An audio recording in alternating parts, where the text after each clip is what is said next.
Kata-kata Hua-Hua seperti pedang berduri, dimasukkan ke dalam hati Xia Xingchen. Perasaan itu, 4 kata, sangat masam. Adapun Hua-Hua, dia secara alami memperhatikan perubahan ekspresi Xia Xingchen. Saudari Xingchen, ada apa denganmu? Apa ekspresimu? Tidak, Hua-Hua, apakah kamu tidak menyukai pria? Apakah kamu tidak memiliki kebencian terhadap wanita? Tidak, itu berarti tidak ada orang di dunia ini yang merupakan orang baik kecuali guru senior Tao Zixing. Xia Xingchen bertanya satu demi satu. Saya memang merasakan hal ini sebelumnya, tetapi setelah bertemu Chu Feng, saya menyadari bahwa pengetahuan saya sebelumnya dangkal. Saudari Xingchen benar, Chu Feng benar-benar berbeda.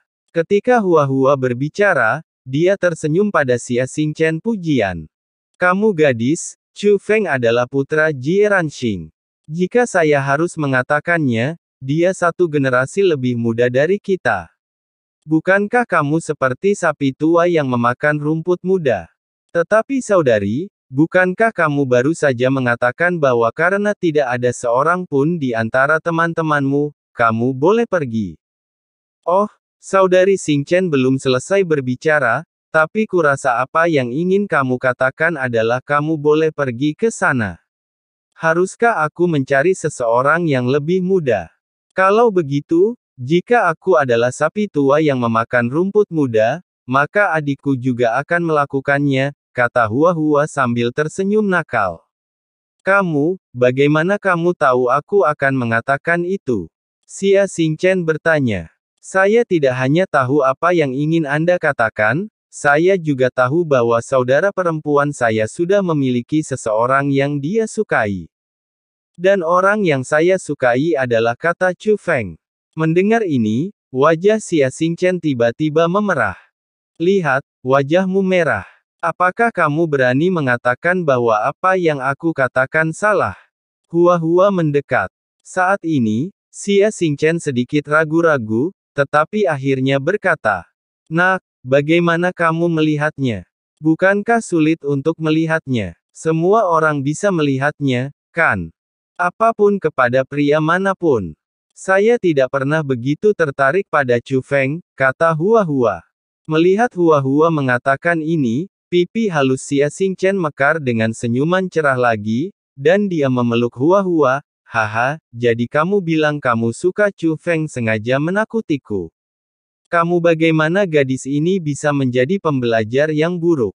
Tapi, Hua-Hua menggelengkan kepalanya, jika kamu menyukai Chu Feng, kamu serius.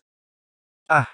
Xia Xingchen mendorong Hua-Hua menjauh, gadis, bagaimana kamu bisa menyukai Chu Feng?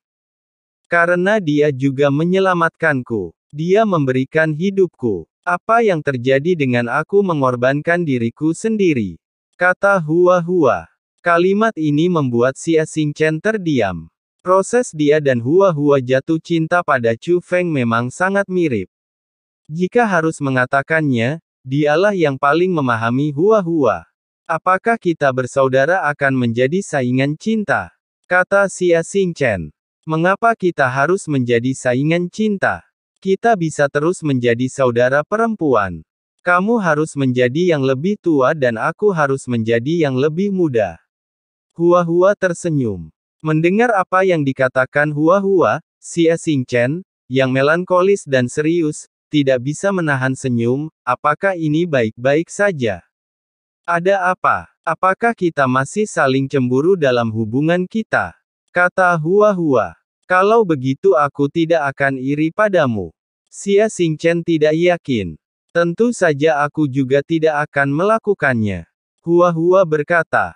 Baiklah, mari kita buat kesepakatan. Saudari yang baik, selama sisa hidup mereka, mereka tidak boleh berselisih karena seorang laki-laki. Kata Xia Xingchen. Itu kesepakatan, tapi mengapa kita berdua sepertinya menikah dengan Chu Feng? Bagaimana jika Chu Feng tidak menyukai kita berdua? Kata Hua-Hua. Sebenarnya, aku tidak menutup kemungkinan ini, haha. Xia Xingchen tersenyum. Mendengar ini, Hua-Hua juga tertawa. Tapi senyuman kedua saudara perempuan itu bercampur dengan sedikit kesusahan.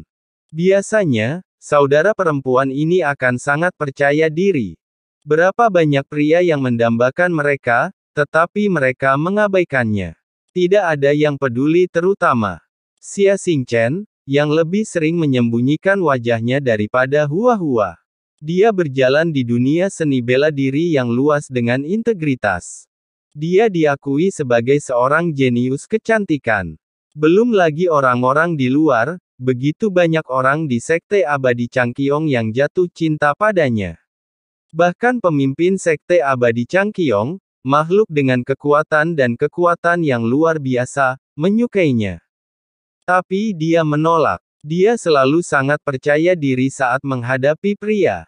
Namun entah kenapa, menghadapi Chu Feng, kepercayaan dirinya menghilang, dan dia bahkan khawatir Chu Feng tidak akan menyukainya. Setelah para suster selesai berbisik di antara mereka sendiri, mereka kembali mencari Chu Feng. Mereka bertiga segera berangkat. Bagaimanapun, ini adalah alam rendah dengan wilayah kecil. Segera mereka bertiga sampai di luar tempat di mana sumber daya budidaya disembunyikan. Ini adalah lautan luas yang berada jauh di bawah tanah. Namun saat ini, mereka menemui penghalang yang menghalangi jalan mereka. Lapisan luar adalah formasi pertahanan yang menyertai tempat ini. Formasi pertahanan ini lebih sulit untuk dipecahkan. Sekte Abadi Changqiong menghabiskan banyak upaya untuk memecahkannya, dan ada formasi yang dibentuk oleh Sekte Abadi Changqiong di dalam. Formasi itu pada dasarnya adalah formasi induksi. Faktanya, ada dunia bawah tanah di bawah, yang ukurannya hampir sama dengan dunia permukaan. Tapi satu-satunya cara kita bisa masuk adalah dari sini, kata Xia Xingchen. Penghalang ini sangat sulit untuk ditembus. Ini bukan metode Sekte Abadi Changqiong, tetapi metode zaman kuno. Untuk beberapa alasan, penghalang ini banyak dikonsumsi dan sekarang dalam kondisi bobrok. Meski begitu, tidak mungkin menghancurkannya hanya dengan kemampuanku sendiri. Sulit membayangkan betapa kuatnya penghalang pertahanan itu jika masih utuh. Saudari Xingchen, memang benar seperti yang kamu katakan, jarak di bawah adalah. Apakah keluarga Gu lemah? Biasanya, bagaimana kekuatan yang dapat mengatur penghalang seperti itu bisa menjadi lemah? Ini benar-benar lemah, jika tidak maka tidak akan dikendalikan oleh Sekte Abadi Changqiong saya, kata Xia Xingchen. Lalu bagaimana mereka bisa masuk ke sini? Hua-Hua bingung. Sekte Abadi Changqiong pernah bertanya.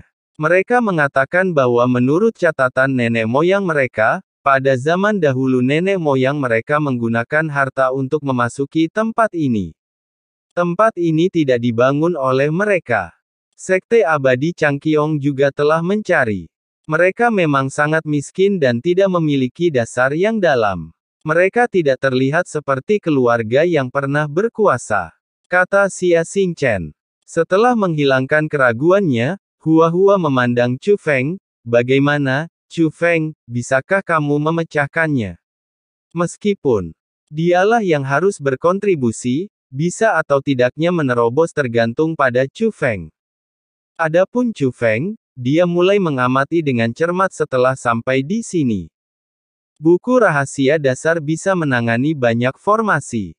Tapi bisa menangani formasi yang berbeda, membutuhkan urutan formasi yang berbeda, jadi Chu Feng harus mengamati lagi setiap saat. Setelah Chu Feng melakukan beberapa pengamatan, dia menyusun diagram formasi. Hua-Hua menyusunnya sesuai dengan diagram formasi dan dengan cepat memecahkan formasi tersebut. Dan itu hanya membuka portal sebentar, dan itu tidak akan mempengaruhi formasi pertahanan itu sendiri. Hua-Hua berbalik dan bergegas menuju Chu Feng.